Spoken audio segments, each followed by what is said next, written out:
Good morning students. आज हम संविधान में संशोधन की प्रक्रिया को पढ़ेंगे। स्विट्जरलैंड में संशोधन की प्रक्रिया संविधान की क्या है?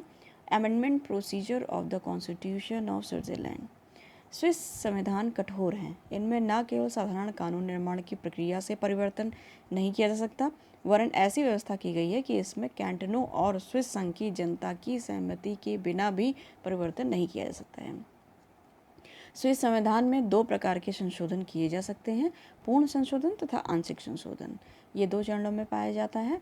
इसमें बहुत अंतर है। इन दोनों प्रकार के संशोधन की प्रक्रिया में कुछ अंतर देखने को मिलते हैं।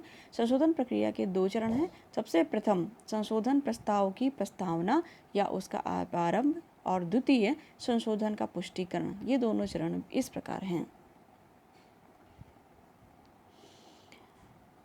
संविधान संशोधन की प्रक्रिया का उल्लेख संविधान के अनुच्छेद 192 और 195 से 195 तक किया गया है।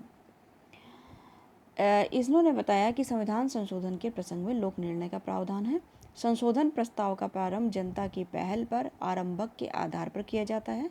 लोक निर्णय या जनमत संग्रह और आरंभक को संविधान संशोधन के प्रसंग में किस तरह से अपनाएंगे और अनुच्छेद 138 से 142 में इसका प्रयोग किया गया है तथा 138 से 142 में सावधानियां संशोधन की प्रक्रिया से संबंधित की गई हैं। संविधान के पूर्ण संशोधन का प्रारंभ किस तरीके से इनका टोटल रिवीजन ऑफ कॉन्स्टिट्यूशन शुरू होता है।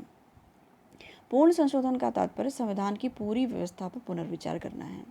अनुच्छेद 193 में संविधान में पूर्ण संशोधन का प्रस्ताव 1 लाख स्विस मतदाताओं द्वारा अथवा संघीय संसद के किसी एक सदन द्वारा या संघीय शासन के आदेश से किया जाता है। यह प्रस्ताव दो परिस्थितियों में लोक निर्णय के लिए प्रस्तुत किया जाता है। पहला, यदि प्रस्ताव संघीय संसद के किसी एक सदन या संघीय शासन द्वारा प्रस्तावित किया गया है तथा उसके संबंध में दोनों सदनों में मतभेद हैं।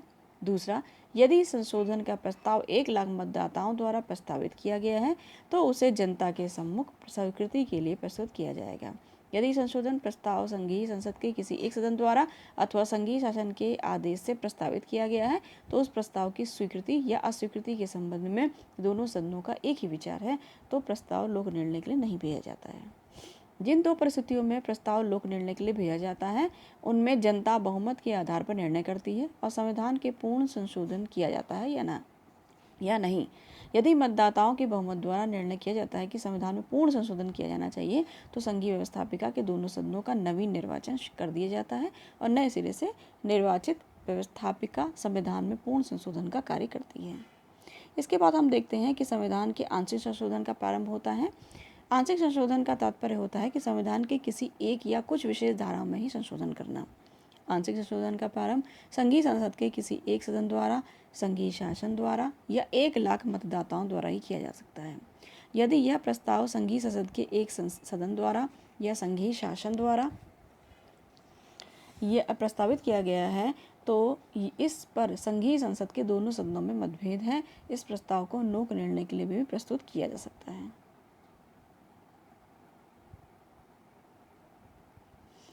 1 लाख मतदाताओं द्वारा आंशिक संशोधन की प्रस्तावना सविन्यासित आरंभक फॉर्मुलेटिव, इंटीटेटिव एंड अविन्यासित आरंभक के रूप में की जा सकती है।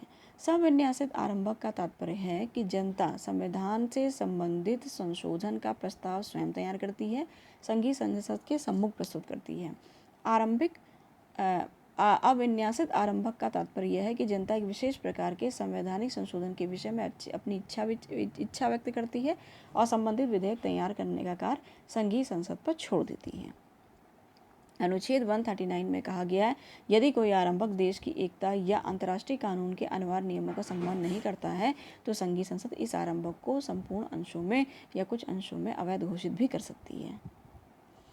इसके बाद हम देखते हैं कि यदि जनता द्वारा सविन्यासित आरंभक के रूप में प्रस्ताव संघीय संसद के पास भेजा जाता है तो संघीय संसद उसे लोक निर्णय के लिए जनता के सम्मुख कैंटोनों के सम्मुख प्रस्तुत करती है। संघीय संसद अपनी ओर से इसकी स्वीकृति या अस्वीकृति के लिए सिफारिश कर सकती है। संघीय संसद इसकी अस्वीकृति के लिए सिफारिश करती है तो यह अपनी ओर से वैकल्पिक प्रस्ताव काउंटर ड्राफ्ट तैयार कर सकती है। जनता और कैंटन के एक साथ दोनों प्रस्तावों मूल आरंभक और वैकल्पिक प्रस्ताव पर मतदान करेंगे।